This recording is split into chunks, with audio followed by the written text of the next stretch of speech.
Hello, everyone, and welcome to another episode of Talking Games with Kellie and Andrew. I'm Andrew. And I am Kellie. Kellie, it's been another week. Do you know what that means? I sure do. It means 7 days have passed. Well, 9 days. 9 days now, because somebody had a little headache. Oh, does somebody have a little headache? It was me. I was the one with the headache. Yeah, a lot has happened in the past week. There's been some big news. There was a big event. We'll talk about that in a minute. But we also got some news about maybe some upcoming events. How about you get us started, Kellie? Oh, some upcoming events. Just a little something called the Entertainment Expo. Anybody ever heard of it? A little thing called E3. Well, it's happening this year, unlike last year. And Xbox has officially confirmed that they will be having a showcase at E3 this year. This will be the first in-person show in 4 years.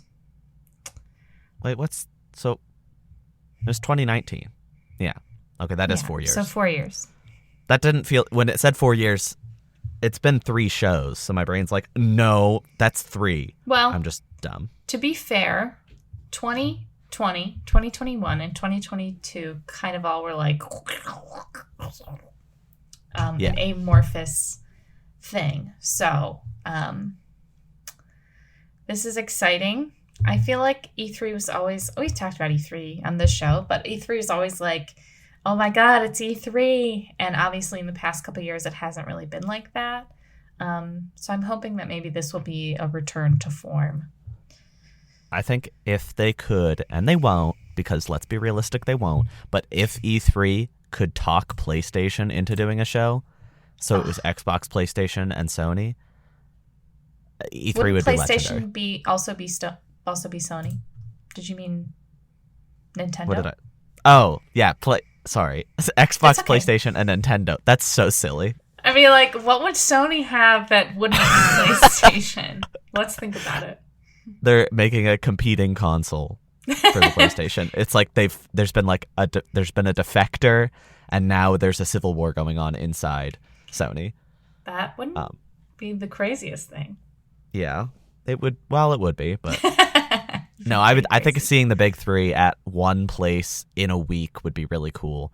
But realistically, we're going to get just as much news because I'm sure Summer Games Fest will be right before again.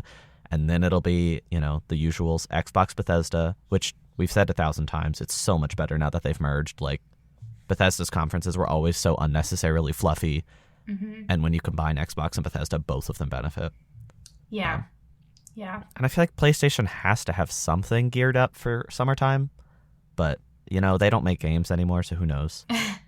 I'm trying to think of what they could have. Maybe that Horizon DLC. Yeah, but that's before June, so like... Oh, is it? Yeah. All they have is Spider-Man for... Well... Unless they have something big, which is possible, but...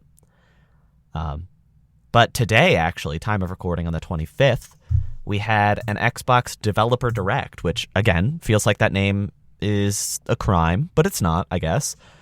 So we saw news on Minecraft Legends, which comes out in April, we just found out. I thought that game looked pretty good, but I don't have a lot to say about it. Maybe I'll play it when it comes out. We'll see what the reviews say.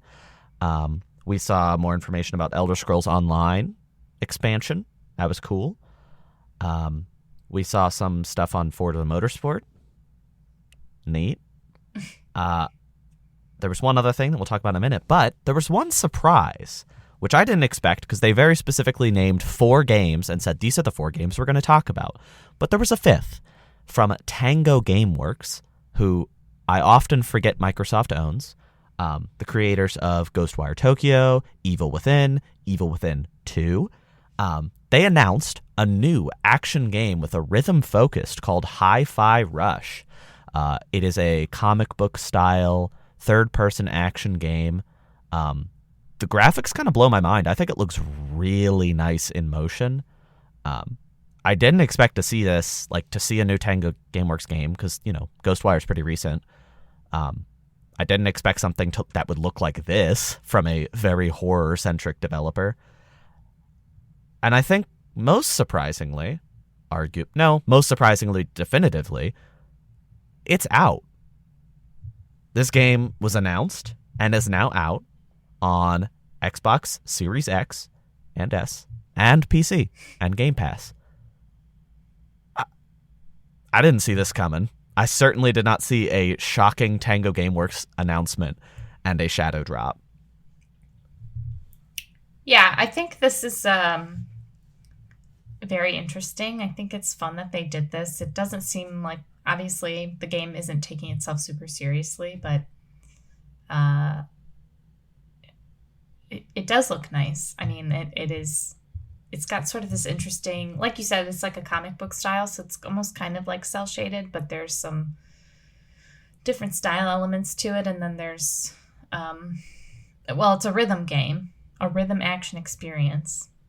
Very interesting, and I think shadow drops are really cool. I wish that they were more substantial like this more often, because usually with shadow drops, it's like, it's not really, I mean, it's like a DLC, or it's like, a demo. It's not like a full, demo. It's not like a full game. So that's pretty cool. I don't think I'll play it just because I'm not very good at rhythm games, because I don't have a very strong sense of rhythm, if you can believe it. I don't. But yeah, this is pretty cool. Robbie Draymond is the main character, and I I love him. Well, it's funny because the second you put this on the sheet and we're talking about it earlier before we started recording, I saw his tweet about it, and I was like, oh, this is exactly what Andrew's talking to right now. Not that I was scrolling Twitter while you were talking to me, but I just had it open, and I was like, no, you should be scrolling Twitter. We're a news show. Well, I was like, this tweet is exactly what Andrew is telling you right now. So I just thought that was funny. So kind of, now I just sound like a jerk. You're not a jerk. You're a good friend and a good person. Wow. And I'm looking forward to playing Hi-Fi Rush before next week. It is a budget title. It's only $30 if you paid for it. So I think that's why it makes sense for it to be a shadow drop. But still, it looks substantial, and it's adding to Xbox's library, which honestly, for 2023, is looking more substantial and impressive than potentially even Sony's, because this is the first-party title that they're releasing exclusively on their platform. But they have others coming out. That's true. Others such as Redfall, which got a very nice gameplay deep dive today at the event. Redfall, the zombie first-person shooter, not zombie, vampire first-person shooter. Get it right. I'm sorry, there's so many monsters. I've done a great disservice, and I apologize. First-person shooter, open world, could be single player, could be multiplayer. Got a nice little deep dive today at the event. Very exciting. It's coming out on May 2nd, 2023. So that's 4 months away. Barely. Almost 3 months away. But yeah. I have not watched the full gameplay deep dive, but I am looking forward to this game. I very specifically wasn't until today. I didn't care. They were leaning so heavily into the multiplayer element that I lost interest. But this trailer, a lot of the deep dive they showed was solo. Mm-hmm. And I realized, so this is being marketed as an experience that can be, either multiplayer or single player.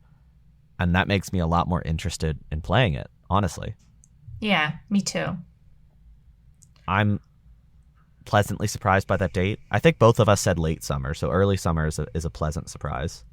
Yeah. Well, we were thinking vampires equals Halloween equals September. Yeah. This definitely gives them a lot more leeway for, what would you say? For marketing lead up to Starfield without trying to cannibalize this at all. That's true. I assume at this point we'll probably see Starfield before May, but I think they'll go very hard on Starfield around E3 once Redfall has been out. What is replaced? Replaced is that pixel art game. Sorry. Yeah. It's all right. There's a lot of R's.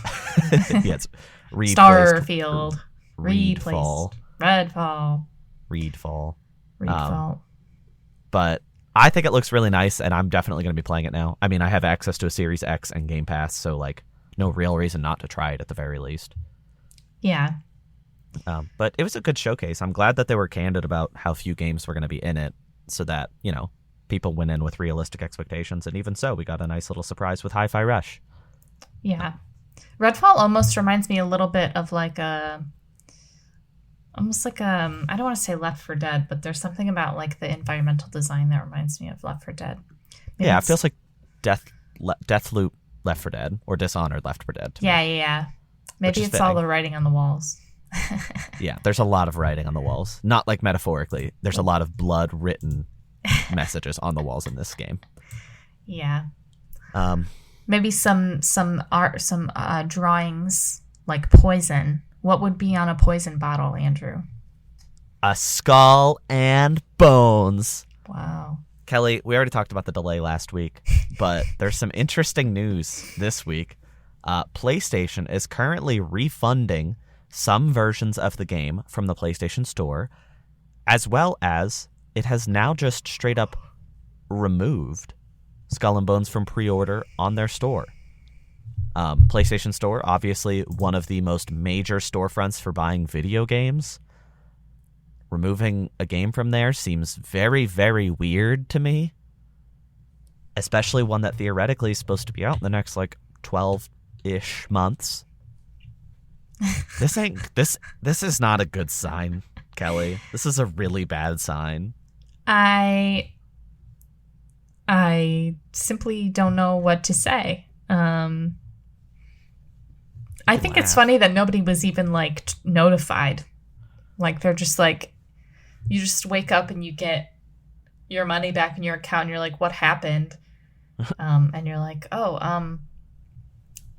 this game doesn't exist anymore on the PlayStation Store, at least. Yeah. It does not bode well. But I think no news that has ever come out about this game has ever boded well. Boded? Bode. Bade well. No. It's certainly not. Bone well. Bone. It did not bone well. No, not like just because it's skull and bones. Not like bone well. Okay. Yeah, there's not really a whole lot I can say other than who knows what's going on at Ubisoft, especially after that very alarming news last week where they were like, we really gotta do it, you guys. This does not scream a final effort to me. This sort of screams the ship is going down. Metaphorically and literally. But what would a world without Ubisoft look like? And their really exciting Assassin's Creed game hub that's supposedly a thing where you can play all the Assassin's Creed games. Who knows? Who knows what's happening over there in France? Or Canada? Ubisoft's in France, right? Yeah, I don't know where Skull and Bones is made. Probably France. That's rough. Well, I'm sure things are doing better in Montreal with Square Enix, right? Would you be surprised if I said no? No. That makes a lot of sense. Well, unfortunately, as we know, they have crafted the incredible Marvel's Avengers game that we all love and play all the time. This game was released 2.5 years ago, and it was not necessarily the most well-received game in the world. There's going to be one more update at the end of March, and then it's done.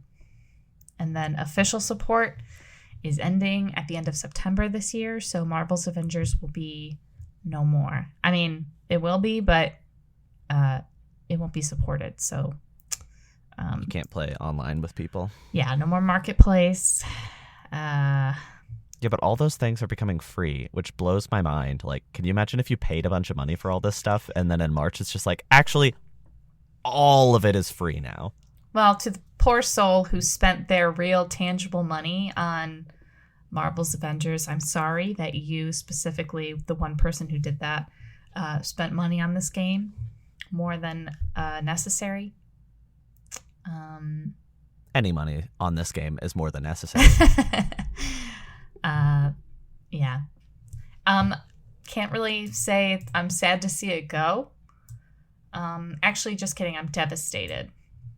We hardly knew him. We hardly knew him. You know, I love the Avengers. I love that we will never escape the Avengers. I love that in every facet of life, the Avengers will be present along with Marvel properties themselves. Speaking of Avengers games, there's another game coming out that looks to be copying a lot of what Avengers did. Hopefully, far better. That is Suicide Squad Kill the Justice League. We have always known that there's co-op experiences available. Still not 100% clear what this game entails, but a leaked screenshot of the menu has confirmed that the game has a battle pass. This game that is not a competitive game will have a battle pass that is cosmetic things. I don't know. This is bad. I hate $70 games, including battle passes, especially ones that are like linear, mission-based, story-based games. That feels gross to me, and I don't like this. Nor does anybody. It's been nothing but negative reception. So do you have positive reception, Kelly? Yeah, I love battle passes. I love spending $100 on a game. Yeah. Especially one that you have to, if you don't play, that $30 gets thrown away because you didn't play in time. Right. Yeah, I mean, it's a very odd choice. I mean, obviously, you know, from a money standpoint, they just want to make more money, but I think battle passes being in games, especially games like this, is a little bit like, okay, what are we doing here? What are we doing here, you guys? What's the end game? We just want to make a ton of money. We want to make people get different spandex for Harley Quinn. Different colored spandex. I mean, I don't know. It's just not that... it just doesn't really make sense to me because it just feels like all around people wouldn't like it anyway. I'm not a huge fan of battle passes. I think in certain situations, it makes sense that they put them in games, like free-to-play games. I was going to say games that are free. And games that are multiplayer, where looking different actually makes sense. Like if you really want to pay for different cosmetics because you don't want to look like the guy on your team, because you want a cool costume, whatever, it's your money, it's your choice. But a battle pass for a game like this just is, it's just silly to me. I mean, it's all silly. We spend enough money on these games. We shouldn't have to spend any more, but it is what it is. I'm still hopeful. I still really want to play this game, and if I'm able to play it in a single-player environment and enjoy it fully and ignore that battle pass situation, I'm still in, but we'll have to wait and see what it's going to look like. Yeah, we'll have to boost on ahead to May when the game comes out, right? Wait, when does it come out? May. See, I knew that. But I'm also setting you up. For what? To boost into the next story. It's your story. Oh my God, you're right. I really thought you were setting yourself up, and then you just looked at me with wide eyes. I am setting myself up. That was all an elaborate ruse to tell you all that Nintendo is reportedly boosting Switch production this year, because demand is just so darn high. Everybody wants a Nintendo Switch. So they are increasing increasing production on the Nintendo Switch, which has been around for a while now. But they're like, we can do it, and we will. This is not the Switch production news I wanted to hear. Yeah. This includes the regular Switch and the OLED. Yeah. I don't know. It's 2023. I really, really, really want the Switch 2, or whatever it's going to be, in March of next year, and I think boosting production for the current Switch is not exactly the best sign for that happening. Yeah. I mean, if you think about it, the original Switch was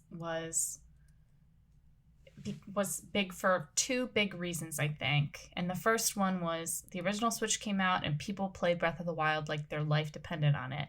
And that game had so much like wide audience appeal. People I know who have never touched a video game in their life played Breath of the Wild. And then there was another boom in 2020 when the pandemic happened because everybody was staying at home and they wanted to Switch because it's the Nintendo system. And it was the most accessible at the time, even though we might all remember that they were actually pretty hard to get your hands on for a little while there because demand was so high.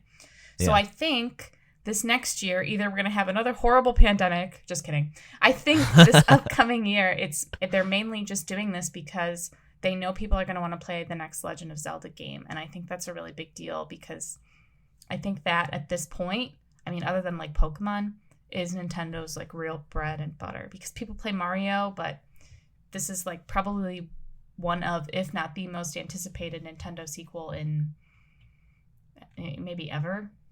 Yeah. So I think that is why they're doing this. Yeah. It seems to pretty heavily confirm also that there's no Switch Pro, which at this point I would have been shocked by the announcement of a Switch Pro. But if they're upping the output of regular Switches to like 20 million, I really don't imagine that they could possibly also put out a Switch Pro. Because this is saying 20 million of the regular Switches, not 20 million of like an unnamed SKU that could be a Pro. It's like actually the Switch. So there's no way they could do that and then also 20 million Switch Pros. Yeah. So I don't know. Maybe they're just trying to get like this last year be like a huge sales so they have a bunch of money to market the Switch to. That'd be nice. I also am thinking maybe that obviously we've seen issues with consoles in the past like 2-3 years, I guess, at this point. So that with, you know, like the manufacturing and the demand and the supply. I took an economics course in college, just so everybody knows. But so I feel like maybe they just want to ensure that this launch of their next system is able to be successful, and maybe that's just taking a little bit more time because of the current market and the current atmosphere of the world. I feel like if PS5s are easy to make now, theoretically a Switch 2 should be easy to make. But since PS5's been in production already for a couple of years, maybe it's like a Switch 2 would take another few months to catch up, you know? And that's why they're doing this. Right. Because the chip shortage never really affected the Switch, because the Switch does not use impressive chips. Right. As we know. Yeah. Just kidding. It's a joke. No, it's fair. The Switch is a massively underpowered little guy now. As much as I still like the games on it, I'm real ready for a Switch 2. Yeah. We'll see what happens. Hopefully, my hope is that they do the same thing where in October they're like, hey, here's what we've been working on. And then they show it. And then in January they were like, blowout. Here's everything about it and everything that's coming to it in the next year. And then it comes out in March. But at this point, the next 6 months, specifically the directs that show what's coming to Switch, will be very telling. Because if they have a massive lineup for like, if they come out and they announce a bunch of things for 2024, I will not really bank on a Switch 2. Because at this phase we know like ports of old games and remasters and stuff. And which is kind of like what they did with the 3DS, yeah. Yeah, then it might kind of be like, where are the new games? It feels, I don't know, there's so much to learn and to see what's going to happen. Yeah. I got my fingers crossed. Yeah. A lot going on in the gaming industry, Andrew. Maybe you can tell us about what else is going on in the next news story. Is not good. Microsoft, not Microsoft video games specifically, but Microsoft themselves have laid off 10,000 people. This is a huge blow to the industry, to the electronics industry. I feel very big sympathy for all of those employees. And related to what we talk about on this show, we have had confirmation now that a lot of those layoffs are within Bethesda Game Studios as well as 343, who makes Halo.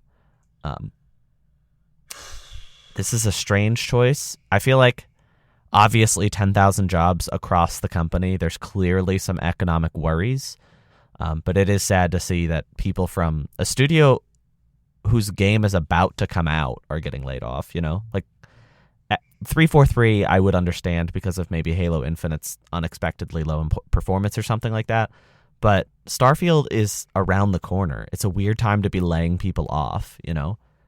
Yeah.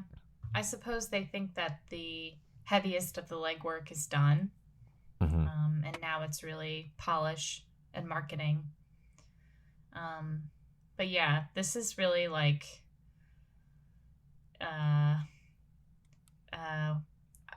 disappointing doesn't feel like the right word, but it's worrying. It's sad. Concerning.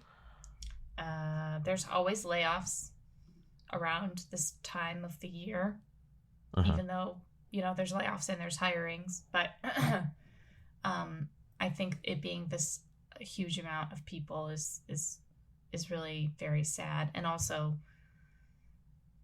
concerning, like I said. Andrew. Yeah. I have a serious question for you. Did you watch The Last of Us premiere?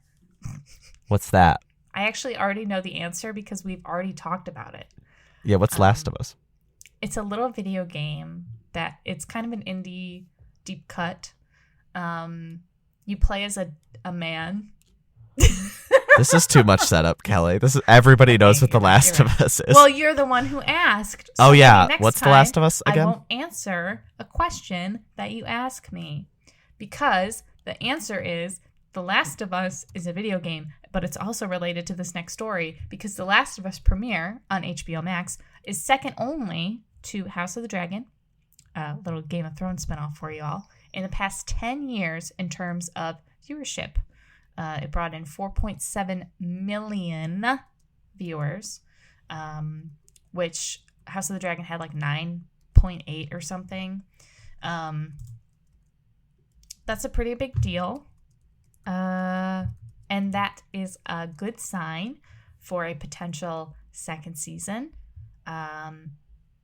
Third season, maybe? I don't really know. But anyway...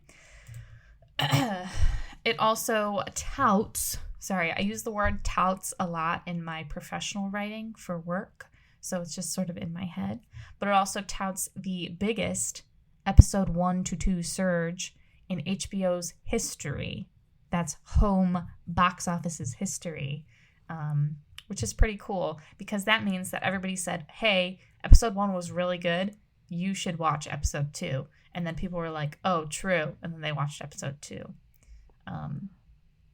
I think I was more surprised by the surge than the view numbers because they've been pushing the first episode or the series so hard that I'm like, yeah, of course it did that well. But the surge means that it's not just well received. It's also like massively clicking with audiences and there's tons of word of mouth going around for the show. Yeah. And I think that a surge is also a very good indicator because most shows fall off after the season premiere. Not a lot surge at all. Or even have increase. I mean, a lot of them decrease. So to get another million viewers is kind of crazy. Yeah, definitely. So, you know, bodes well for a lot of boating happening in today's episode. Oops, yeah. It is a good sign for the future of the show. Yeah. A bad sign for the future of the show, though, is that Bruce Straley, who co-directed The Last of Us with Neil Druckmann, didn't get credit. He's not credited anywhere in the show, even though he is the co-creator of the game that it is based on. He's been doing some interviews, and he's been talking about the fact that there needs to be better unionization in the video game industry. Makes a lot of sense because this is something that he worked hard on and his name should be intrinsically attached to. But, even me, like, I forget Bruce Straley is so deeply attached to Last of Us regularly because Neil Druckmann has done such a good job of, like, attaching his name to the brand. And even now, the show is out. This is a massive show. One of the biggest TV show premieres on TV at the time, at the current time. And Bruce Straley's name is just nowhere to be seen. And I do think that there's a lot that needs to be done so that that isn't so much of a problem. Like, you should be credited for something you worked on, even if it's an adaptation later down the line. Yeah, I think that it is a little bit weird that he is not acknowledged. I think it also probably is a lot to do with Neil Druckmann's enormous ego. What? As someone who is now probably has the head the size of a hot air balloon, it wouldn't surprise me that he kind of likes to stand out as the creator of The Last of Us. And when people have these conversations, they don't talk about they don't talk about Straley. They talk about Druckmann. Yeah. So I do think it's odd, especially considering that in the credits there are, acknowledgments for Naughty Dog's staff, but not him. So I don't really know. I don't really get it. Maybe there's some like bad blood or something. I don't really know. You can't sing that; you'll get copywritten. That's why I sung it poorly. I'm an incredible singer, but I sang it poorly so the system wouldn't flag it. Oh, well, that's fine then. Kelly, the second episode came out of Last of Us. Don't want to get too deep, but what'd you think? I enjoyed it. I liked it. Almost. I thought it was a good follow-up to the first episode. Did a little bit of beatboxing there just to show how excited I was. No, I really liked it. I think it's really nice to see more of Bella Ramsey playing Ellie. Uh-huh. It's really nice. It was really nice to get Anna Torv, her Tess. I think that the changes made from the game to the show are very interesting. Mm-hmm. Particularly, I don't really know if it's spoilery to talk about. You could just say the word fate. Not necessarily that, just the way the zombies are a little bit different in the show. Oh, I don't think that's a spoiler because it's part of like the narrative, Yeah. I think what's iconic about the clickers is obviously, well, the zombies in general is the way they sound and the way that they look. So those two were really important and key to get down, which I think they did a really good job of. Particularly if you watched like the after episode behind the scenes, I guess the clickers that we saw in that episode were like fans of the game. Oh, that's so cool. So they understood the movement and, the behavior really well. They probably had to deal with like 40 hours of it. That's my biggest takeaway. Those clickers were spooky. Yeah, they did a really good job. The effects department and the practical effects applied. Mm-hmm. I was very excited to see the fact that when you watch the behind the scenes stuff, the clicker head is like it's there, it's real. Yeah. And obviously it's enhanced in post with all of its glistening. Ew. Sorry. I also really like the one change that I really enjoy is the hive mind aspect that they have now. Yeah. It makes sense for a fungus, and it also adds a lot of different kind of tension to the show. Tension that maybe previously existed in the form of spores. Now to me exists in the form of like, okay, if I step on this, they're all gonna know about it. I thought that was really cool. And every week, I feel so blessed to be able to see Pedro Pascal on my screen.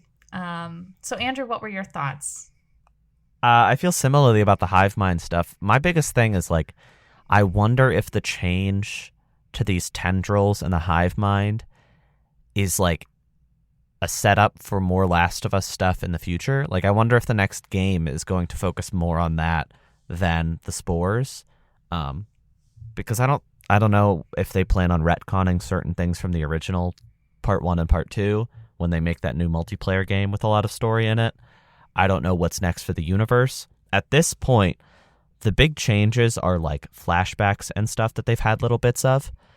And I like it a lot because I think that's a world that we've never seen, because Last of Us Part 1 and Part 2 are hyper focused on the narratives of Joel and Ellie. So being able to find out like some origins of like the disease and what the world was like before the outbreak, I'm really interested to see more of that. I think that's my favorite part of this show, because I've played The Last of Us probably 10, 12 times. It's probably my most replayed game ever. So I don't need to see the narrative of these two as much, and I'm mostly interested in what they can add. I think it's also interesting because like in this episode, there is one encounter with an enemy. You know, they fight 2 clickers in a room. And in the original game, you also fought clickers there, but there were also lots of other encounters on the way. Like, that's not the only encounter with the infected that you see. So they definitely lend a lot more weight to each individual fight. You know, 2 clickers in the game is like scary, but you can handle it. In this, 2 clickers very much put a threat against the 3 main characters that were fighting them, you know, and it didn't go particularly well for them. So it's interesting to see how they approach that differently than in the games, because there's no video game elements to worry about. You don't have to keep the audience like feeling like they're having fun. Yeah. But I was having a lot of fun when I saw that little frog on the piano. There was a frog on a piano. It was spooky. He was doing his best. Yeah.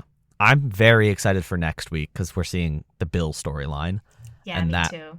I'm very curious how they're going to expand on that, because it's always a storyline that I thought could have used more fleshing out, but I understood why they didn't.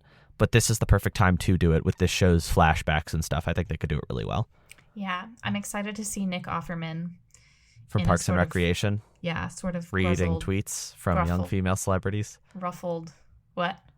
I just referenced an old Conan bit. Oh. Where Nick Offerman would come on the show, and Nick Offerman for Parks and Recreation would read tweets from young female celebrities while in his wood shop. I'm excited to see him in a gruff, grumpy role. Yeah. Again. Like from Parks and Recreation. Yeah. But a lot more violent. Yeah, a little bit more serious. Kelly, we are a video game show. Should we talk about the video games we played? No. Good night. Goodbye, everybody. Just kidding. I got you. You thought I was serious? You got me good. I started to tear up. We got a big game we played this week, but let's save that for the end because, you know, we got to keep the audience guessing. True. Before we get into that, I want to give a shout out to our co-sponsor. As per usual, this episode is sponsored by Sentry, a new esports organization from Pittsburgh. If you're interested in viewing their content, you should go check out their Twitch page. That is twitch.tv/PGA Sentry. Or if you're interested in viewing their content or even attending events, go to their website. That's smacksentry.gg. SMAKSENTRY.gg. Wow. I don't know why letters are escaping me today. But thanks, Sentry, for sponsoring this episode. We love you. Thank you. Thank you. Once again, I appreciate you. And now let's talk about video games. Okay. I played a game this week, Kelly, on Game Pass. It's called Disc Room. It's a game where you play as a little yellow suited person who is in these square rooms avoiding discs flying at you, and you try to avoid them for a certain amount of time. It's kind of like an arcadey game, so sometimes you have to survive 5 seconds, sometimes you have to survive 2 minutes. There's boss fights where you have to collect little objects to make sure the boss is being defeated. It is hyper difficult and also very fun and satisfying. The runs for each room are very short, so you don't have to worry about, losing too much progress when you die, even when it's super difficult. But I played through all of it, and then once you beat the game, you unlock a hard mode, which is basically just the second half of the game, and I played through all of that. It took me about 4 hours to get through the entire thing. I didn't 100% it, but I played a lot of levels, had a lot of fun, very highly recommend it, and like I said, it's on Game Pass. If you're interested in just giving it a try, there's also a lot of accessibility options, so it doesn't have to be super difficult. And I definitely think it's worth anybody's time if you're interested in kind of arcade fun. Now, I'm looking, is it a feature where you're trying to play against the dev's record? What is this? Every level has the record. Yeah, every level has like a ghost time, which is what the devs set. That is not required. Okay. Each level, to unlock rooms, you have to fulfill certain criteria. So maybe it's like survive 10 seconds or do this peculiar task or get killed by every type of disc in this area. So there's definitely different ways to progress through the game. And then there's also a lot of challenges if you want to play it more past what is just available in the base experience. You know, you can go for extremely difficult times and such. Yeah. The way the little guy dies reminds me of Hotline Miami. It's very similar to that. And like the hyper bloody effects and stuff. Yeah. That's a very apt observation. Thank you. I consider myself very apt. What did you play, Mr. Apt? Mr.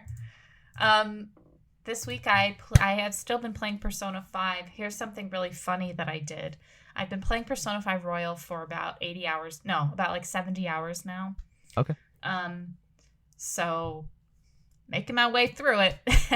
Making my way downtown. Persona Royal 5. Okay. Da-na-na-na-na-na. If you think that worked. And he's Joker. Da-na-na-na-na-na. You should go to bed. Da-na-na-na-na-na. I don't know. Sorry, wow. I'm done. That was really incredible work. Thank you. 10 out of 10. Was it well improvised? Yeah, I think it was actually really well improvised. Yeah. That's a good word for it. Sorry. So you're 70 hours in, and what were you going to say? So yeah, I'm really used to the mechanics. I'm used to the way the game plays. I'm used to the way it looks. But something funny that happened was last Thursday, Persona 4 Golden and Persona 3 Portable were ported to, Game Pass, Switch, PlayStation. The kit and caboodle. So I said, I really want to play PlayStation 3 Portable. I've actually had it downloaded for like a month now. You mean Persona? What did I say? PlayStation 3 Portable. Oh my God, Persona 3 Portable. Not PlayStation 3 Portable. I wish I had a PlayStation Portable still. It doesn't work. Anyway, I started playing Persona 3 Portable on my PC, which, as you can imagine, it's a game that came out in like 2008, 2009. Yeah. The original game came out in 2007. And then Portable, I believe, came out in 2009. So as you can imagine, they did absolutely nothing to remaster it whatsoever. They pretty much just upscaled everything, so it doesn't really look good. I'm being really, really nice when I say it like that. Uh-huh. It doesn't really look good, but it plays the same, and it's giving me these feelings of nostalgia. I've played for about 6 hours. And then the craziest thing happened on the 20th of January. Another little game came out called Fire Emblem Engage. Ba-na-na-na-na. Why am I singing so much this week? And I've been... because you have a beautiful voice. And you should raise it up. Thank you. You're welcome. I should engage with my singing more often. I think so too. And I should engage in supporting your singing career. Thank you. Kelly, let's jump right into Fire Emblem Engage. Yes, I hate it. It's so bad, and I think that's an episode here. No, I am excited to talk about this game. It's very interesting to discuss. Would you agree with that before we get into any opinions, that it's interesting to think about? Yeah. There's a lot of different components to the game. What would you say is your least favorite part? Because there's a lot of negative to this game, you know? Yeah. My least favorite part is that it was the main line Fire Emblem game that came out after Three Houses. That's my least favorite part. Because I believe that the story pales in comparison. So I guess you could say the story. It's a really roundabout way of saying the story. I agree. It's a weird situation because, like, I think that the story's pretty all right, but it starts real boring. Mm-hmm. And the thing is Three Houses' story has plenty of downtime and plenty of boring bits, but the non-linearity and the amount of choice and expression that the player has makes it intrinsically more interesting. Mm-hmm. This game doesn't have that from the get-go. I think you sort of gain that as you start to play, because, in my opinion, you just become attached to units by playing as them. And that's the best way in a Fire Emblem game to grow close to characters. But that's the only way in this game to grow close to them, really. I think the support conversations kind of fall flat.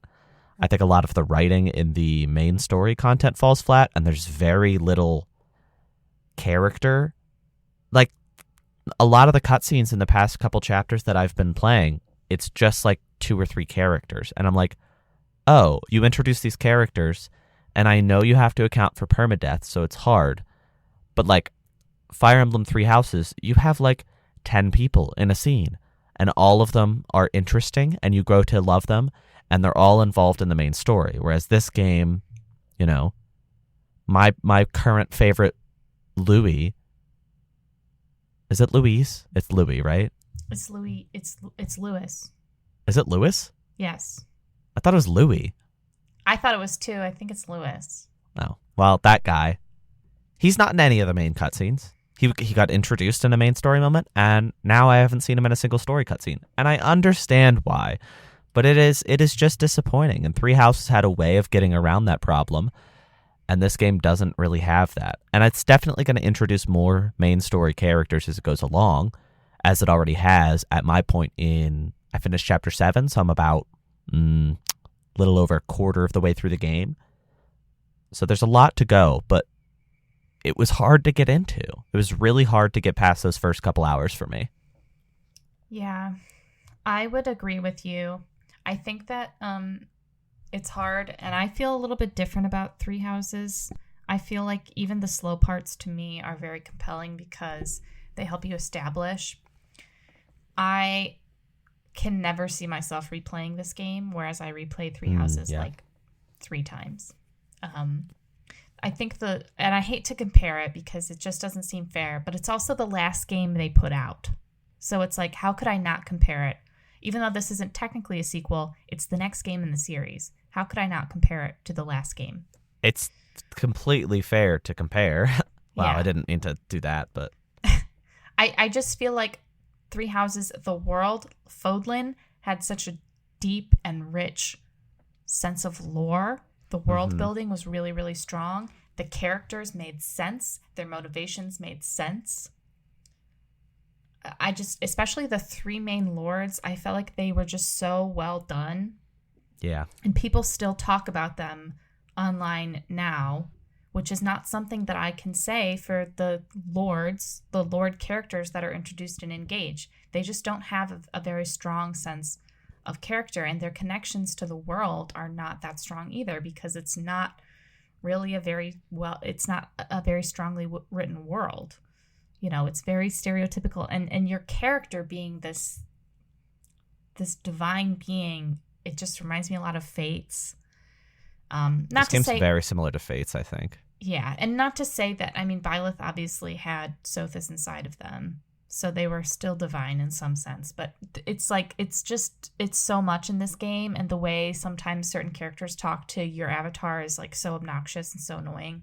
Yeah. I will say something I really do like, though, is having a voice protagonist. Yeah.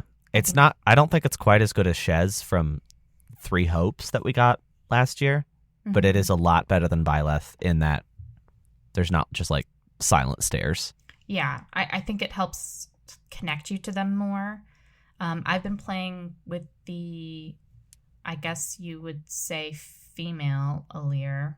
They kind of just call it a form. They don't really. But anyway, and I think her voice actress does a really good job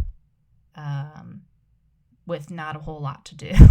Yeah, I mean, I'm doing the dude because I just like his design. I don't like either of their designs that much, but I liked his a little more. I thought his was less distracting. And it's definitely a good voice. There's, like you said, very little to go off to work with, but I think that there's a lot of a lot of talent behind that. Yeah. There's this one I'm not going to spoil it, but it's like the telegraphing in it is just so obscenely like, of course.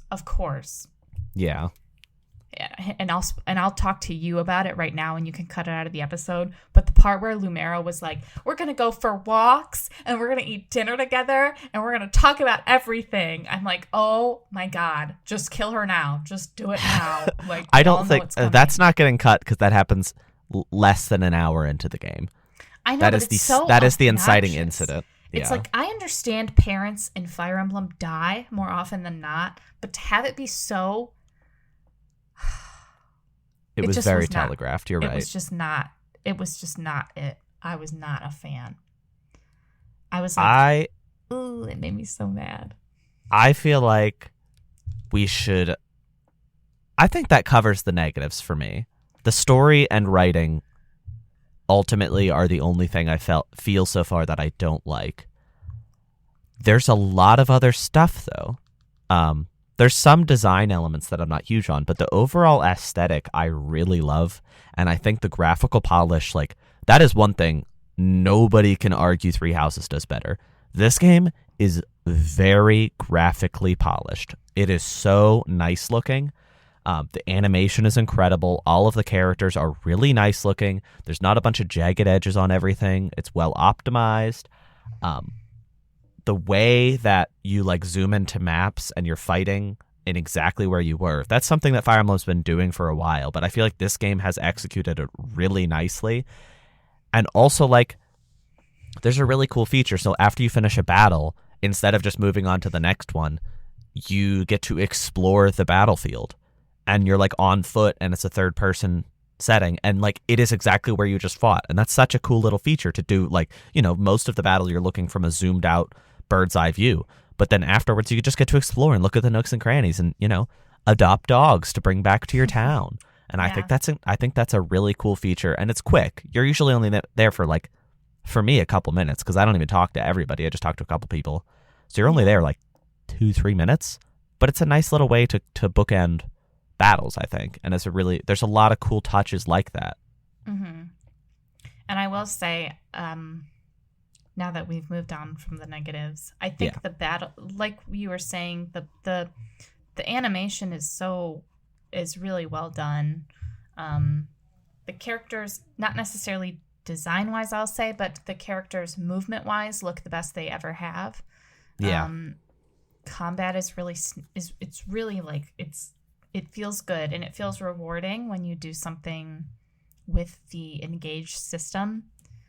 I love the Engage system, genuinely. Yeah, I think it's a really interesting feature. I think I was not sold on it being, you know, all the old lords from past games, but I'm sold on it now because the way that they interact is really interesting. I like seeing the bond conversations too. I think it adds some fun, like, flavor to the game. Mm-hmm. Like seeing, well, I won't spoil it, never mind. But seeing certain characters talk to characters from past Fire Emblem games is really fun. Yeah.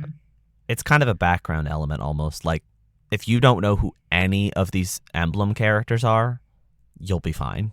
Yeah. There's a couple, like the fourth one that I got, I was like, I don't even know what Fire Emblem she's from. Genuinely. Yeah.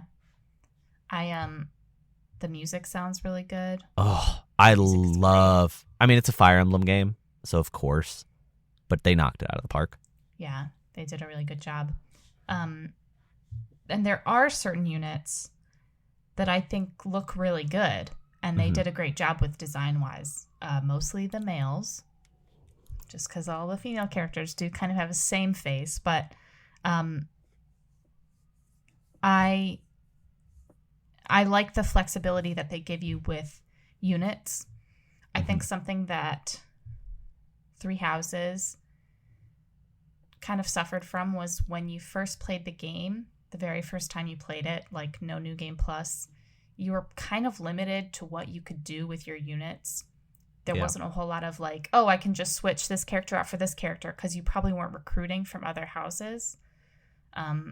So if you had a character who was stuck with like really bad level ups and really bad growths, you were kind of screwed. which is not the case in this game. It really gives you a lot of options, like from the jump, especially as you progress. And I'm a little bit farther than Andrew. I'm in like chapter 9 now, and I have like units who just like aren't performing for me because the level ups are purely RNG.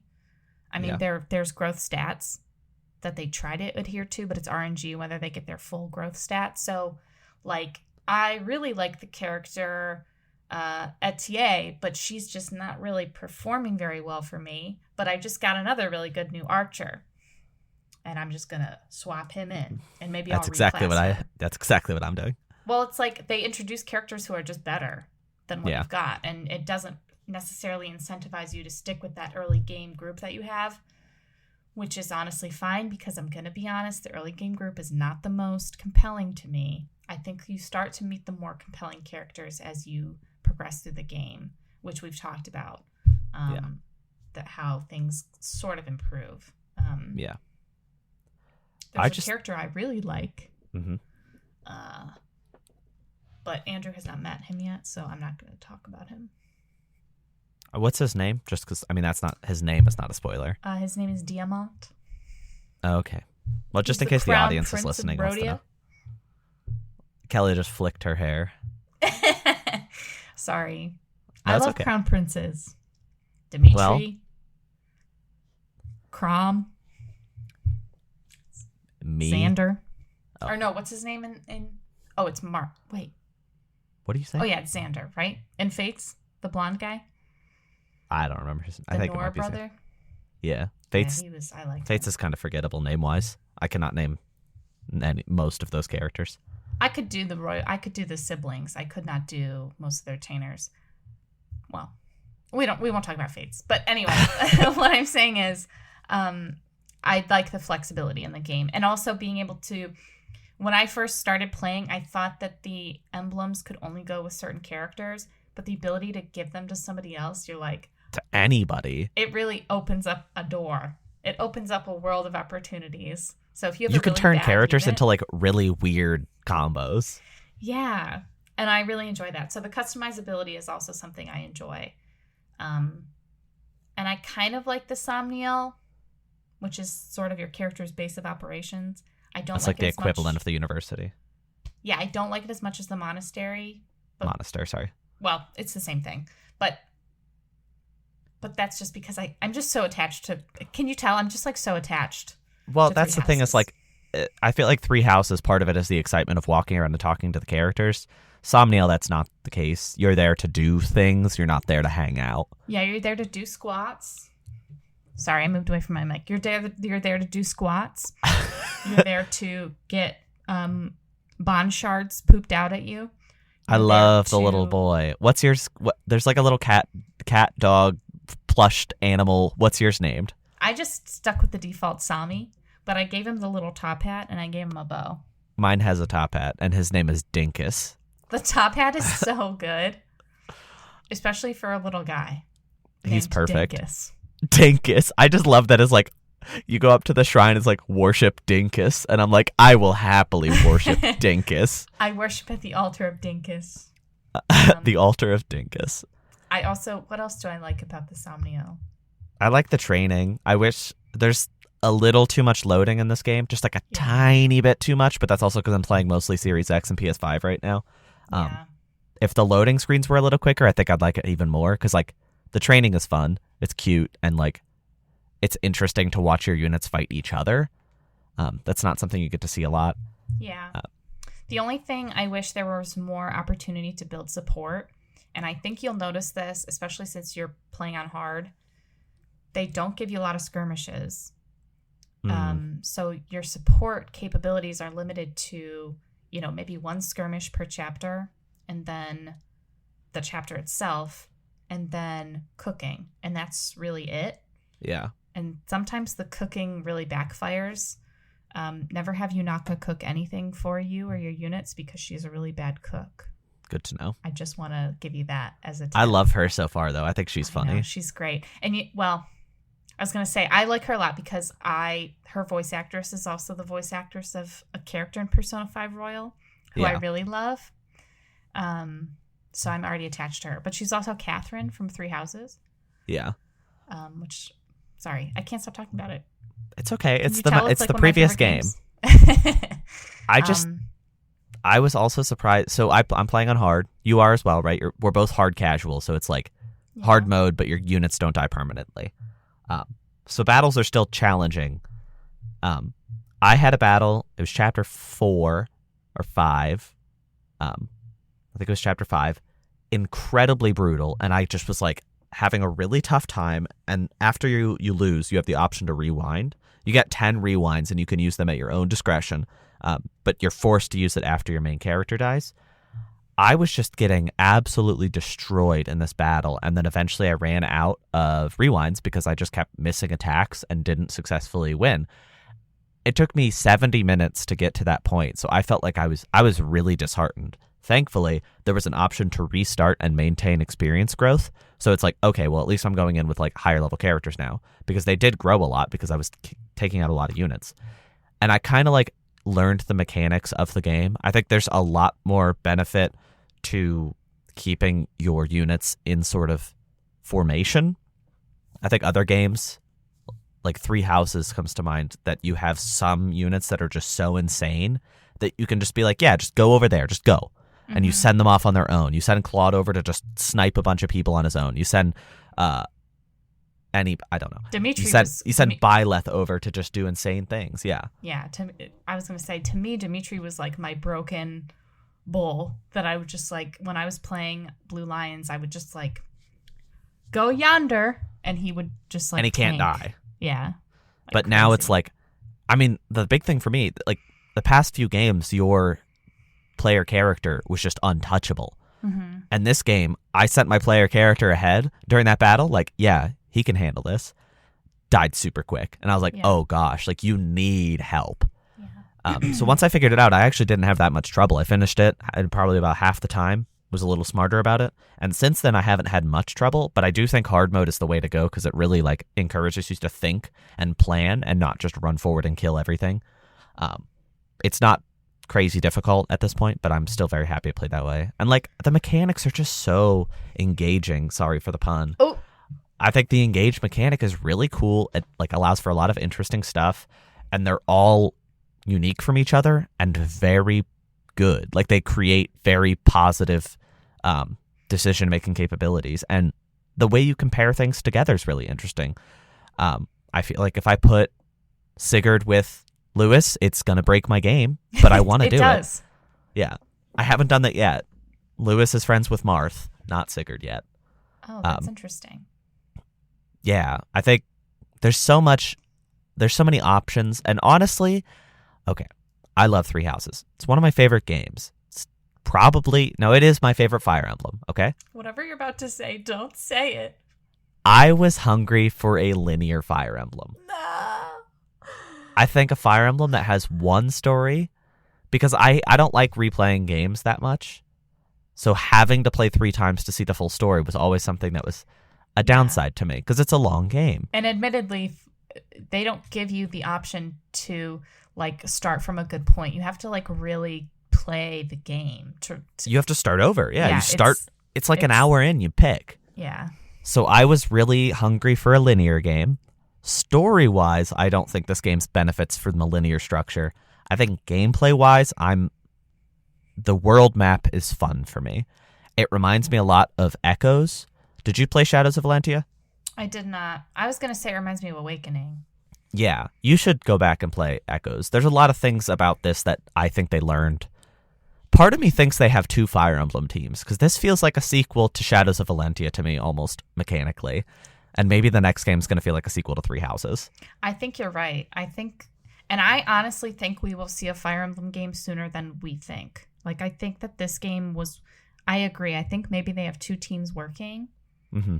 And I think that we're going to see the next Fire Emblem game within, next year. Like within this year. 20, do you mean within 20, like before in 2024? Like or before 2020? January 20th, 2024. I think we'll get another Fire Emblem game. I do. That'd be well, I think a remake would make a lot of sense. Possibly. But a full new one, maybe. We'll see. I think I'd be very down for a remake of a classic, like maybe like one of the Ike games or one of the Roy games. Yeah. But we'll have to wait and see. I love it though. I'm really enjoying the mechanics. I feel like I'm loving it more and more as I go on. I'm like 9 hours in, so I feel like I really have a grasp on the mechanics now. I'm like I got through a story battle and I didn't lose a single unit, and I felt amazing. And I'm like, this is great. That's when it feels real good. It's not when you just get by. It's like when you really dominate, but you earned it because you were smart about how you went about the battle and patient. And everybody I don't have gets patience. Experience. You don't lose units and then they fall off because they don't have experience. Yeah. But I feel like we've talked the audience's ear off about Fire Emblem Engage. But if you're interested, be prepared for a boring start. But if you like that kind of gameplay style, definitely go into this one. If you liked Three Houses largely for the social elements, they are not here.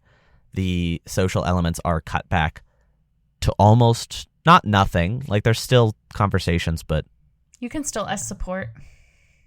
Yeah, you can get married, but which is the most important thing to me. It wasn't until I saw the Crown Prince of Brodia, I'll tell you that much. My favorite part of Three Houses, I think, was like the classroom mechanics and stuff. So that being gone was a disappointment, but I think that this game has a lot of good stuff going for it, and I'm excited to play. I'm gonna play more for sure. Yeah, me too. I'm gonna finish this one for sure. It like you said, this is a one and doneer for sure. Like Awakening and Fates I love, but I don't revisit because of that linearity. Three Houses I've revisited because of the options. I will not be revisiting this game.